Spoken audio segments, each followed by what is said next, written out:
Assalamualaikum warahmatullahi wabarakatuh. Saya Nesa Awanda. Saya ingin mempresentasikan makalah saya yang berjudul Penyusunan Laporan Hasil Audit pada Bank BNI Syariah. Yang pertama itu ada standar pelaporan.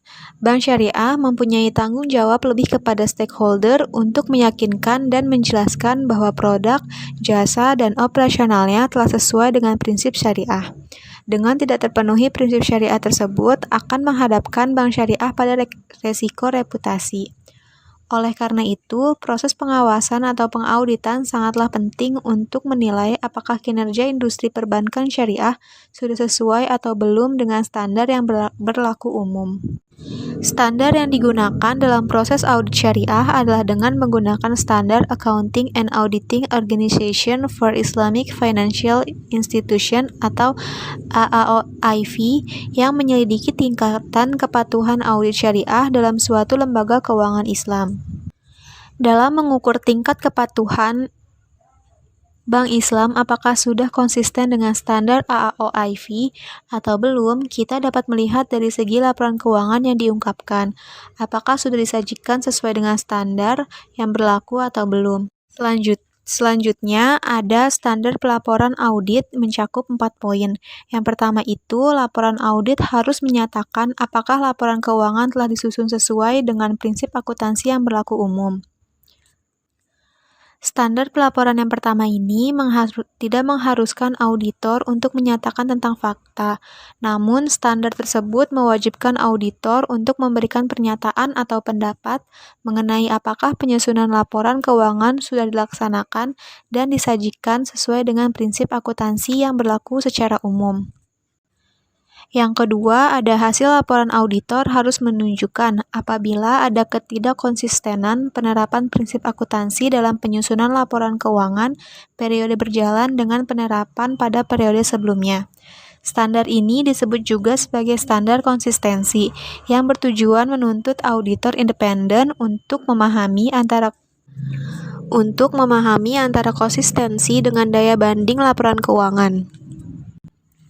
Yang ketiga ada pengungkapan informatif dalam laporan keuangan harus dipandang memadai, kecuali dinyatakan lain dalam laporan auditor.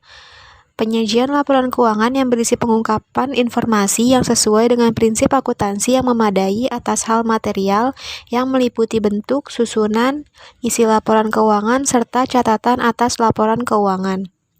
Auditor harus dapat memastikan beberapa hal tertentu yang diungkapkan sehubungan dengan keadaan serta fakta-fakta yang diketahui saat dilaksanakan audit. Yang keempat ada laporan auditor harus memuat pernyataan pendapat mengenai laporan keuangan secara keseluruhan atau suatu asersi bahwa pernyataan yang demikian tidak bisa diberikan. Apabila pendapat dari keseluruhan tidak bisa diberikan, maka alasannya harus ditanyakan. Laporan auditor harus menyajikan petunjuk yang jelas tentang pekerjaan audit yang berhasil dilaksanakan. Selanjutnya ada tujuan audit internal Bank Syariah. Yang pertama, untuk menyediakan informasi keuangan. Menyediakan informasi keuangan entitas syariah yang dibuat dalam satu periode akuntansi. Yang kedua, ada menyediakan informasi kepatuhan terhadap prinsip syariah. Laporan keuangan syariah juga memiliki fungsi pengawasan, di mana laporan keuangan bisa meneliti apakah perusahaan tersebut menggunakan entitas syariah pada setiap transaksi dan juga berbagai prinsip ekonominya. Yang ketiga, menyediakan informasi mengenai pemenuhan tanggung jawab sosial. Entitas syariah juga menyediakan informasi sosial dalam laporan keuangannya. Informasi ini disajikan pada laporan sumber dan penyaluran dana zakat, serta dan laporan penggunaan dana kebajikan tersebut. Selanjutnya ada sasaran laporan audit internal Bank Syariah.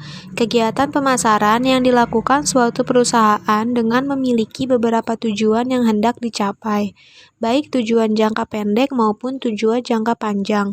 Dalam jangka pendek, biasanya untuk merebut konsumen terutama untuk produk yang baru diluncurkan, sedangkan dalam jangka panjang dilakukan untuk mempertahankan produk-produk yang sudah ada agar tetap eksis.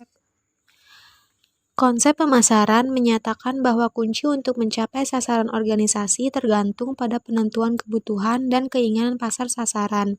dan pemberian kepuasan yang diinginkan secara lebih efektif dan lebih efisien dari yang dilakukan pesaing. Selanjutnya ada kondisi. Kondisi laporan keuangan Bank BNI Syariah, laporan keuangan 2018, Dewan Komisaris menilai penerapan prinsip Good Corporate Governance atau GCG di BNI Syariah telah berjalan dengan baik. Hal ini salah satunya dibuktikan dengan hasil self-assessment GCG yang secara periodik dilaksanakan oleh BNI Syariah dan selalu memperoleh hasil peringkat kedua atau kategori baik. Organ tata kelola perusahaan yang berada di bawah Dewan Komisaris juga telah menjalankan fungsi, tugas, dan tanggung jawabnya dengan baik dan telah menjalin kerjasama yang baik pula dengan fungsi dan organ yang berada di bawah direksi. Namun demikian, Dewan Komisaris terus mengingatkan direksi untuk terus meningkatkan kualitas penerapan prinsip Good Corporate Governance, baik itu menyangkut organ, struktur, maupun mekanisme pelaksanaannya. Salah satu perhatian Dewan Komisaris adalah adanya temuan audit yang berulang. Kendati bukan pada hal yang fundamental, namun Dewan Komisaris terus mengingatkan agar menjadi perhatian direksi, sehingga dapat segera dilakukan perbaikan. Selanjutnya ada kriteria audit internal. Tugas dan tanggung jawab dari audit internal adalah untuk membantu perbankan dalam mencapai tujuannya. Oleh karena itu, dibutuhkan satuan tim audit internal yang berkompeten atau berkualitas dalam memberikan dampak positif bagi perkembangan perbankan. Hiro Tugiman menguraikan beberapa kriteria audit internal yang memadai diantaranya. Yang pertama ada independensi. Struktur organisasi dari unit audit internal harus memberikan keleluasan untuk memenuhi tanggung jawabnya secara efektif. Unit audit internal harus melaksanakan tugasnya secara objektif tanpa ada pengaruh atau tekanan dari pihak lain. Yang kedua, ada kemampuan profesional. Pencapaian tujuan perbankan yang diharapkan sangat didukung oleh kemampuan profesional dari unit audit internal. Kemampuan profesional tersebut meliputi pengetahuan dan kecakapan dari berbagai disiplin ilmu, latar belakang pendidikan, dan kemauan untuk menambah wawasan melalui pelatihan dan pendidikan lebih lanjut. Yang ketiga ada pengawasan dan pemeriksaan sesuai dengan standar prosedur yang berlaku. Yang keempat ada hubungan dan komunikasi antar unit-unit yang lain dalam perbankan. Selanjutnya ada sebab, akibat, dan rekomendasi dalam bank syariah. Yang pertama itu ada kasus di mana ketersediaan produk dan standarisasi produk perbankan syariah. Hal ini dikarenakan selama ini masih banyak bank syariah yang belum menjalankan bisnisnya sesuai prinsip syariah. Standarisasi ini diperlukan dengan alasan industri perbankan syariah memiliki perbedaan dengan bank konvensional. Apalagi produk bank syariah tidak hanya diperuntukkan bagi nasabah muslim, melainkan juga nasabah non-muslim, yang berakibat bahwa masyarakat yang non-muslim memilih untuk tetap bekerjasama atau memiliki bank konvensional, dan merekomendasikan untuk bank syariah membuka peluang yang sebesar-besarnya untuk masyarakat non-muslim agar masyarakat lebih memahami apa itu bank syariah. Kasus yang kedua, tingkat pemahaman atau awareness. Produk bank syariah hingga saat ini sangat sedikit masyarakat yang tahu tentang produk-produk perbankan syariah dan istilah-istilah di perbankan syariah. Hanya sekitar 30% dari sumber daya yang direkrut mengetahui istilah perbankan syariah. Kasus selanjutnya itu ada industri perbankan syariah adalah sumber daya manusia yang mempunyai masalah dan terjadi dengan pihak perbankan kesulitan untuk mencari sumber daya manusia perbankan yang berkompeten dan mumpuni. Sekian presentasi dari saya, kurang lebihnya mohon maaf. Wassalamualaikum warahmatullahi wabarakatuh.